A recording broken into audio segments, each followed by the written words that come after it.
Kia ora, welcome to this particular strategy where we look at three feathers.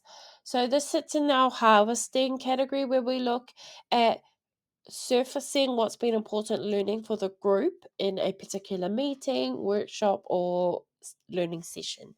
And the way this particular strategy works is provide each participant with three feathers. So these can be actual paper cutouts or symbolic items. I prefer to have tangible paper cutout feathers that people can color, write on, use. I usually play one song long, and write your reflections from what we've learned today. I have, if you are downloading this from our facilitation garden, there is a printout for you to download, so you can print A3 size, A4 size printing, cut them out, and have them available for participants. Then we look at inviting people to write down one key idea or phrase on a feather that captures an important takeaway from the session. Now you can do either one idea or three ideas on three different feathers. Now the why I would do one idea is if you're limited for time and you just want people to share with you their learning from the session. If I were to do three feathers, which is what the strategy is called, I would be collating everybody's three feathers and using that as a data point, right? What was most significant for us as a collective, and have them displayed somewhere, or use them, collect them over a series of learning to pull together to look at mapping them out. Now, you can use post-its, yes, but I'm going to share with you in a moment a proverb or a whakatauki that will really beautifully summarize this particular session.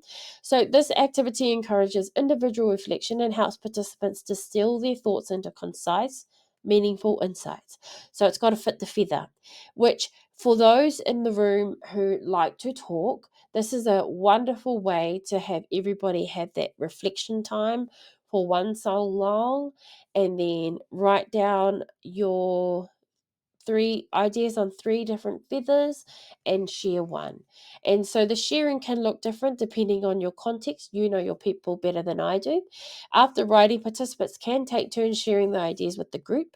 And the purposes of the sharing is to reinforce learning, to reflect. And we talk about ako, learning, and aro, reflecting, being twins. So one can't exist without the other. And so stimulating recognition of overlooked ideas, foster a sense of community and shared experience. Now, I have seen people collect these feathers and turn them into a beautiful korowai, so a cloak. But kaya koe, this is just something that I believe at the end of each session, we should be asking what was important for the people in the room. And this is just another way. I have already uploaded into the garden things like final word strategy, uh, one word wrap up, things, nature reflections. So there's lots of ways you can do this harvesting piece where you're looking at what was important learning for the people in the room.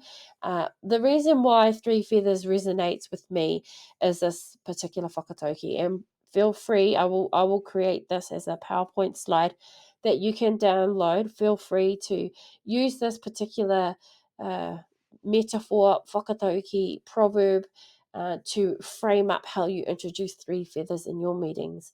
And the whakatauki goes like this: ko te manu e kai ana I te mero, nō nā te ngahere, ko te manu e kai ana I te mātauranga, nō nā te ao.